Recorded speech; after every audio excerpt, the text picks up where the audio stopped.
All right, folks. It's another episode of the Gary and Mark Show. And I'm Gary. And I am Mark. And we are coming to you. We're live, but we're not live, right? Something like that. Something like that. It's been a while since we've had a recording. Since July. Exactly. And so it's good to be back. Yes, it is. And, it's been busy. You've added another member of the family. Another granddaughter. 3 granddaughters now. That's right. And this one's named? Is Riley June. And she's just a few... 4 months. 4 months. RJ. She was here early this morning. Okay. Yeah. And you do your share, you and Barbara, of babysitting. Yeah, we do. Monday through Friday or Monday through Thursday? No. Right now, they kind of pop in, and then if Jess's husband is on business during the week, in the evening we'll pop over just to watch so she can go take a shower. She's got a 3-year-old and a 4-month-old. So. And then, my son, that's a 2-year-old granddaughter. She is spending like Wednesdays and Thursdays and Fridays here. But starting next semester, it'll be Wednesday and Thursday. We're taking our Fridays back. I think you should. Yeah. That's a big commitment. Well, 3 small children. I tell you, it's anyone who wants to have a workout program in the Peloton, the membership to the Y, it's all wrapped into grandchildren. Follow them around. I bet you do. I bet you. But it's fun, right? It better be, because it's exhausting. Yes, it is. It's fun. So what time did it get picked up in the afternoon? Oh, sometime between 6 and 7. That's not the afternoon. That's the evening. Yeah. Goodness. And they start at? Well, I'll go, if it's me getting Gabby, I meet Gabby and her mom at Home Trust Bank in South Asheville. Oh, my goodness. About 8 o'clock in the morning. Oh. And then we meet. I get Gabby and bring her back here, and then we usually have a morning, keep her busy. If it's beautiful, we go outside. And the playground at Jackson Park is great. Gets a lot of use. And it's fall. Yeah. And it has been beautiful. It has been. Too dry, yeah, and drought conditions. And I did learn, some folks don't use the word Indian anymore. I mean, what I think of Indian summer. But another term I've recently learned is second summer. Okay. I like that term. Yeah. I like that. Yeah. Well, it's fall. Yeah. And a week or so ago, I had dinner with some friends, and one of them, Dan Cameron, said, I've got you some of my sorghum. Yeah. Because we had mentioned years ago, that shows you this podcast has been around longer than people think. Right. Not as long as we have been around, but pretty long. We're in season 5, actually. Okay. And we had mentioned about sorghum made you feel like fall or something like that. Yeah. And I mentioned I knew this guy, Dan, who actually raised his own sorghum, the cane, and did all the work. He cut it, friends cut it. Even one guy, I think, rode around on a lawnmower to... Yeah, it used to be, in the old days, you'd have a little animal. Well, he has horses. I'm not sure if he's ever used those, or mules. Yeah. He's got all kinds of animals. Just walk in a circle and crush the cane. Yep. And my friend Jerry Brindle, who I worked with at Diamond Brand, actually remembered as a kid you go in and have to kind of pull stuff out while your mule or whatever is going in a circle. Yeah. Yeah, I think they went for the lawnmower. I think he finally had a friend John would drive it around, I think he said. But then I think they actually got a little motorized version of something, but I think it's not working at the moment. But he remembered that episode, and he was coming to dinner. I hadn't seen him in decades, really. And guess what he brought us? Yeah, and we're pointing at We're pointing to it right here. And we're going to have some here shortly. We are. Stuck on Cane. I think that's the name of his farm or his sorghum operation. And tell us, you were saying people call it molasses, but it's... But molasses comes from sugar cane, and sorghum cane is a different creature. And molasses is like what the second, when you're making sugar, it's like the stuff, the other stuff that when you're, but sorghum cane is just, It's its own thing. And you can imagine if you'd lived around here 150 years ago, this would be your source of sugar, most likely. You know, he mentioned something like that. This would be your sweetener. And I grew up with it more as a fall and winter thing on biscuits or on country ham. And I have some almost every day. Well, appreciate Dan Cameron for giving us this. Thank you, Dan. And because you gave us the sorghum, it prompted me to go make some biscuits, which I'm using the recipe from my friend Ronnie Lundy, who I did a short on my YouTube channel. Yep. Yeah, she's got a bookstore, Plot Hound Books in Burnsville, North Carolina. And she wrote a book about sorghum. Oh my gosh, Dan may need a copy of that. Well, I bet he will need. Dan did. The recipe is from a restaurant, a little kind of sounds like Not Fussy Diner in Paris, Kentucky. And they're both from Kentucky originally. Gary's had a cold. You can probably hear that. Yes. Okay. Wheatus Biscuits from Windy Corner. And I looked it up, and that restaurant's still flourishing.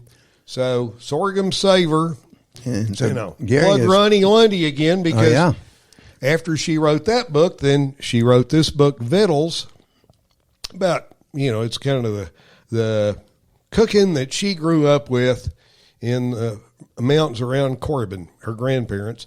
And this book, her writing, won the James Beard Award. So, and hold that book up another minute. It was not only a few years ago that I realized Vittles is spelled Victuals. Where that came from, I do not know. Yeah. Someone has made that up, I think.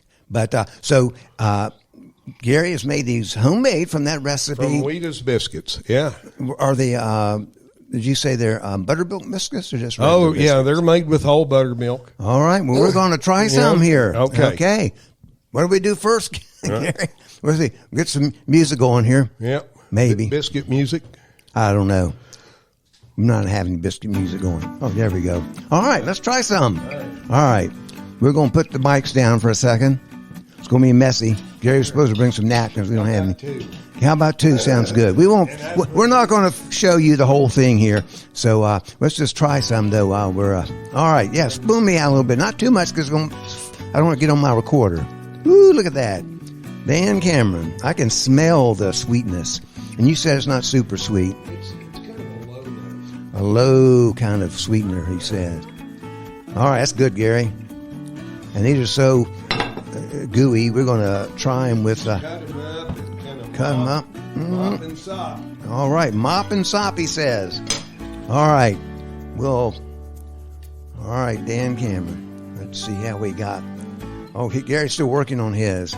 I'm going to take a bite, Gary. Oh, yeah.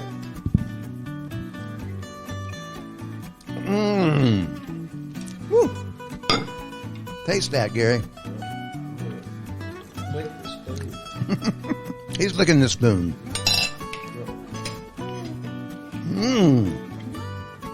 So, if you're listening to us via the audio podcast, you're missing what this looks like. But they're nice little biscuits, half-inch tall. Gary made them.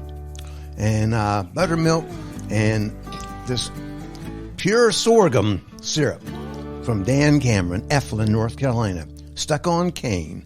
I'll put the info, in case you're ever that way, in the description. What do you think, Gary? Oh, yeah. Said this was the source, this is the sweetener source for folks who kind of lived out here in the sticks. And it seems like now there are parts of central Tennessee and Kentucky where sorghum is still a bigger deal. I know ours, I grew up in Frankfort, Kentucky, but seems like our sorghum came from somewhere in Indiana, but it's just... Well, this is from North Carolina sorghum, right here. It's mighty good. All right. Well, we're going to not have people watch us eat the whole time, but we need to thank good old Dan Cameron for bringing this to us. if we can get some applause going. Yeah, boys. Thumbs Dan. up for Dan there. Add a little bit of water. We're going to take a short break. Be right back. Right. And we are back, Gary. That was good. Yeah. Thanks, Dan. Thank you, Dan. So next up, Gary's going to tell us the beginning of a story. Well, and it's true. It is true. And the reason we're doing it now is it's been about 50 years. And that's a measurable chunk of time. I didn't think about 50 years ago. No. But this is about a canoe trip Steve Blizzard and I did for the town of Harrodsburg, Kentucky, which in 1974, Harrodsburg celebrated their 200th birthday. And they were a year before Boonesboro. You know, Daniel Boone, he gets top billing, but Harrodsburg, as the first English-speaking settlement west of the Alleghenies, established in 1774. So in 1974, Steve Blizzard and I... And Steve was a counselor at He'd been a camper and a counselor at Mondamin. And the two of us, it was not a super historically accurate reenactment, but the two of us paddled a canoe about 300 miles down the Ohio and then 100 miles up the Kentucky. And we had some relighted deerskin jacket. Most of our buckskins were kind of faux buckskins, but we carried flintlock rifles, and we would stop along the way and give a talk about Harrodsburg.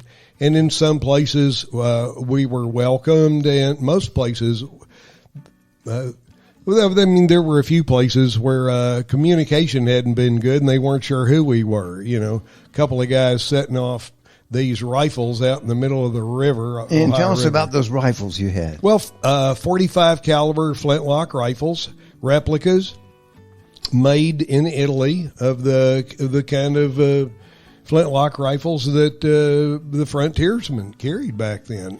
But to get back on how this actually started, I believe it was a fall day in 1973, and I'm at the Rainbow Laundry. I remember that place. Not far from here, which is now the headquarters for a plumbing company. But, I was doing my laundry, bored, looked for something to read, and there's a little Ford Times magazine. I don't know if you remember Ford Times. I do. Mm-hmm. And there's an article about a fella from North Wilkesboro, Ivy Moore. Ivy Moore had been, I think, a furniture executive, and he was already retired by this time, but he would dress up in full-on buckskins and lead the Daniel Boone wagon train. And I don't know how many years. I think that went for decades. Goodness. Some around there. I mean, folks covered wagons going on back roads, but trying to reenact Daniel Boone's path towards Kentucky. And I think from reading that, I thought, well, let me try and get in touch with him. And in the 70s, you could send a letter to someone, put general delivery. I put Ivy Moore, general delivery, North Wilkesboro. And he would get it. And he got it. Well, him being a retired guy at the time, like we are now, he jumped right on it and like, hey, why don't you come visit? I got a letter. So I went over and visited Ivy Moore one second summer afternoon, probably in November. And he took me around, showing me where one of Boone's farms had been. And we talked about pretty much what it must have been like back when Daniel Boone lived in that area. Of course, he'd come down from Pennsylvania. Anyway, so I'm home, I guess, in December. I'd gone back my parents' house for Christmas. And my dad had said, well, I told him I wanted to find out more about Boone's route into Kentucky, and he suggested I go to the Kentucky Historical Society and talk to Colonel George Chin. And I'm going to suggest to our viewers, if you want to find an interesting character, go Google George M. Chin. Chin? 2 N's. 2 N. He had a colorful career. He's known in military circles. He was a weapons expert and invented some kind of a grenade launcher. And he was also had expertise on machine guns. But he in his college days at Center College, he was on the 1921 team that beat Harvard at football. That's impressive. I know.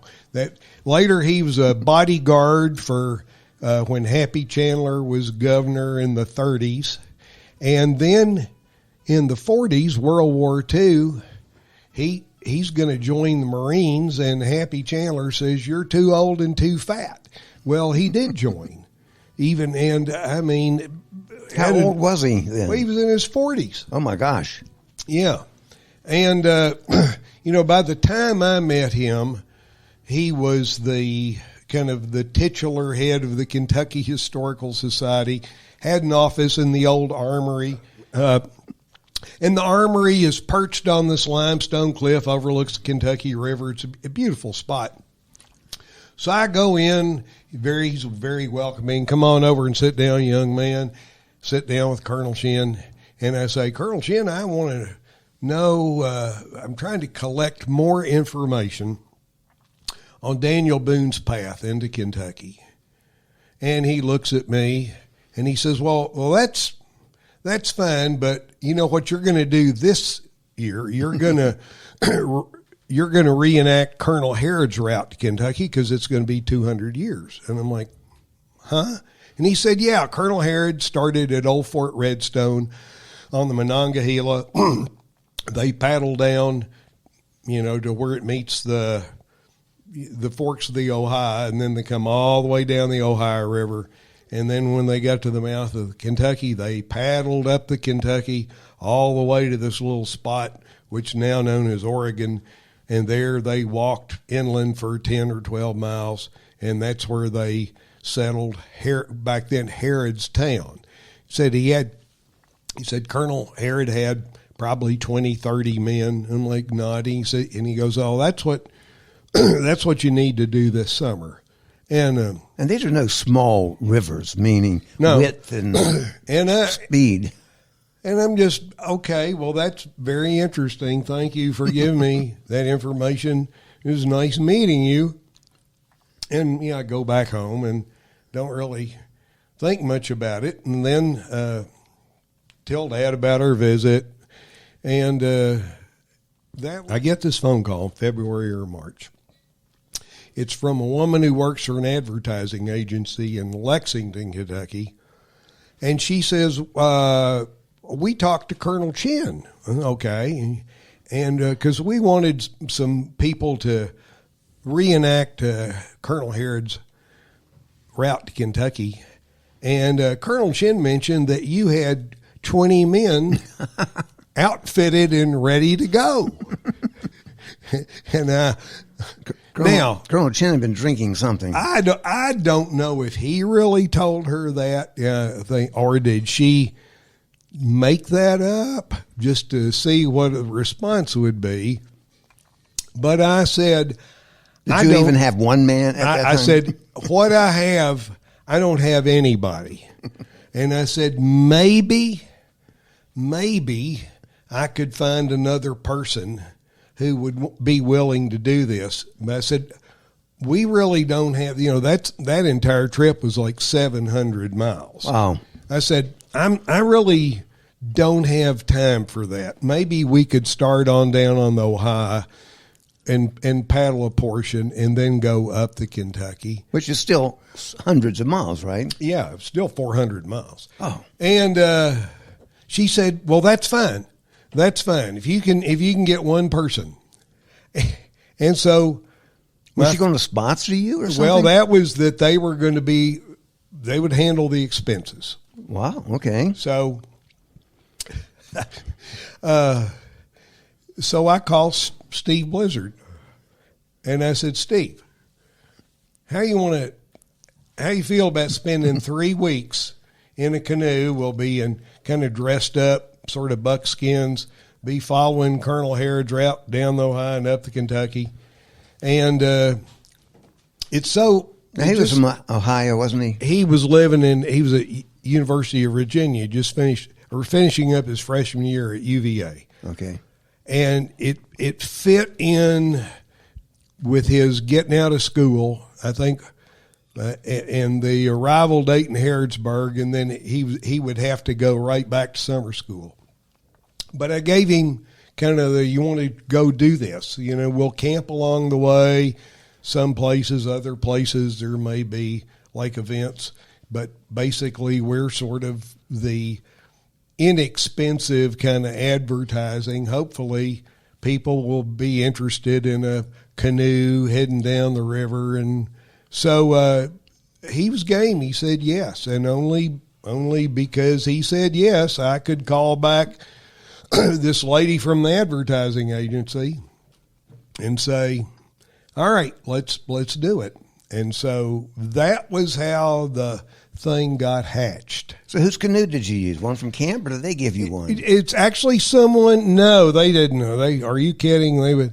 If you recall, I think you were at Mondamin when Jim Stacy. Oh yeah. Well, Jim Stacy had an outdoor program, I think called Sage, at Lexington, and he had an 18-foot aluminum canoe, and he was okay. I mean, with us spray painting it, which is, I mean, the hunt for a vessel, that took some time, because at first the advertising agency said, well, we're going to fly you up to Chicago, to Ralph Freeze, to the Chicagoland Canoe Base, because he built the models for the reenactment of the Marquette Joliet. Oh, my goodness. So they fly me to Chicago, and I'm looking. Oh, wow.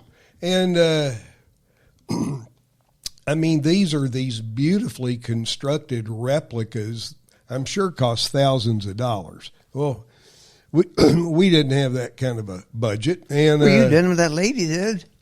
Huh? That lady did. The advert, yeah. She just worked for Richard Newman and Associates. Okay, you remember the name. I do. Out of Chicago. They and it was very interesting looking at these replicas there in Chicago of these beautiful boats. And, of course, what Colonel Harrod and his men had used were cut down big poplar trees and dig them out. Well, that's not going to happen. We knew that wasn't going to happen. I was not sure at that point how we would find a vessel. But interesting thing, on the next day when I'm getting ready to fly back, front page news was newspaper heiress kidnapped. Oh. Patty Hearst. Uh-huh. Well, that actually pops up later on the canoe trip, but that's for another episode. Okay. But anyway, that was the beginning, and then it was hunt for the vessel, and then, figure out our route and how long you could paddle each day. And I mean, you're going downhill at first. I mean, downstream first. On the so Ohio. How fast?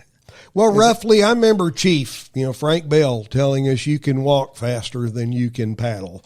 But it would depend. I mean, the Ohio is such a big river that sometimes, and we're basically heading west, and the prevailing winds were out of the west. So sometimes you would actually use the wind to ferry you across to the lee side so you wouldn't have to fight the wind. But, the Ohio was pretty easy. And I forget, I've got the charts here, how many dams we locked through. Oh, my gosh. But, I mean, the advertising agency, the fellow that worked for them, Jim Montoya, who has since passed away, and I'm sorry, I'd love to talk to him, because he was the advance man that talked to the Army Corps of Engineers, that talked all the towns we were going to go through, that tried to line up if there was newspaper, radio, or TV. he was the guy that went and set all that up. And did some of that work, or were you always yes, too late or too soon? No, we were. I would say almost all the time it worked. The time it didn't work was when we're out in front of this boat dock on the Ohio, and I would say mostly it was gentlemen out that afternoon in May, and I think they'd been having a few cocktails.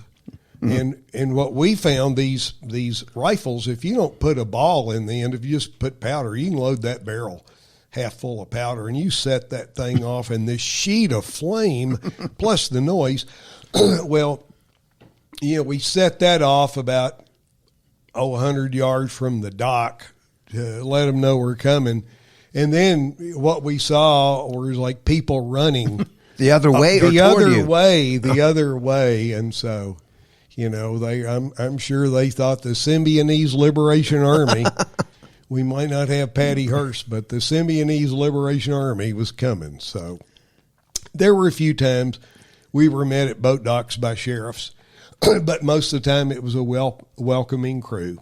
You were met by sheriffs because someone had tipped them off that these shady people were coming in? Yeah, who are these? Or sometimes it would be, who are these people? Because you've not had a real bath in several days, and you're wearing buckskins, and you got a painted canoe, and you're carrying 45 caliber. Yeah, and learning how, river traffic, river barges, they are just immense compared to an 18-foot aluminum canoe. Oh, yeah. But you get in the wake of one of those, and as long as you're at a perfectly 45-degree angle, you could ride those waves. And you were sleeping out at night, camping out at night? A lot of nights we slept out, and then some nights our first night, it was a couple just lived on the Ohio side of the river, and we slept in their woods and cooked our little meal on their porch. Yeah, I had my Savaya stove. I think you still have that stove, don't you? Yeah, I do. Does it still work? Oh yeah. We sleep in hammocks, little net hammocks. Mm-hmm. And then some nights it'd be you'd bump into some retired couple who had a very opulent camper. Come stay in our camper. Boom. Wow. Yeah. Wow, I wouldn't be so generous. Yeah. And then, once the Kentucky was a chore paddling upstream for 100 miles. And when we hit it, it was at flood stage. But by the time we were 60 miles up, that's about my hometown of Frankfort. And it was nice to spend one night in my bed at home. And there's no cell phone, so you couldn't tell anybody you were on the way. So you just had to show up and your folks Yeah. No cell phones back then. Amazingly, when I was driving over here, I said, you didn't have cell phones. They're not going to have a camera in that boat, in this canoe. There won't even be any record of this. And you've got an entire scrapbook of pictures. I've got a scrapbook, thanks to my mother, made this scrapbook. And I'll get some pictures of that, and we'll put it on the video portion so people can see that. And so this coming May, June, Harrodsburg is going to hit 250. And you've been trying to find out if they're going to have a big ceremony. Well, I'd like to find out if there's just one day that would be a good day. It'd be fun to show up. I think you should go up there with your buckskins on. And I don't have them anymore. Well, Barbara can make you some. I still have the key to the fort, which of course, on the day we landed at Landing Run, then they put us on flatbed trailers and hauled us into town. Your canoe too, you mean? Yeah, and then it was a bunch of, like the local, I think Ruritan Club from Salvisa, they all were dressed up too. And so we all proceed to march to the fort. And it pretends like, my key opens. And then bingo, that began their 30-day celebration. Cool. Is that fort like a historic site? So you can still go? It's a reconstructed. Right, but it's there as It's been there. I think I first saw it when I was 10. I thought it was state cool. Historic site or something. Yeah. Harrodsburg, Kentucky. Harrodsburg, Kentucky. A nice little town. Well, you know what? This has been fascinating, and it's far from complete, your story. Yeah. So I think we're going to do this in chapters or episodes. I would love to. And we'll let you pick out what we talk about each time. But so we want listeners to stay tuned. Stay tuned, listeners. And Gary has a million stories, and we've told some of them, of course, on the podcast. That's been fun. And I love hearing all his stories over and over and over again. So I'm thinking you and I should go up there in May, take my RV. Well, I've thought about that. And I've thought about that. That would be fun. Yeah. And we could call it a covered wagon or something like that. Yeah, well, Gary, we're going to wrap this up. Okay, Mark. And, it's been too long. It's great. Been too long. I'm going to do it. We're not going to wait 4 months till the next one. No, we're not. If anybody wants to support us, you could find us at GaryandMark.com on the internet. We accept money. We do. Any amount. Any we could amount. use some, what do you call them, those things? Sponsors. Been so long. Yeah. We had some, but they've been with us 4 or 5 years. We're starting over again. So you could be a sponsor. You could. This afternoon, GaryandMark.com. $5 makes you a sponsor. Yeah. $10 you own the show, or something like that. Or $10 you can be a director. $30 you own the show. Yeah. All right. Anything else, Gary? I think that's enough for now, It's been Mark. a good episode. Yeah. All right. So I'm Mark. I'm Gary. And we'll look forward to the next time.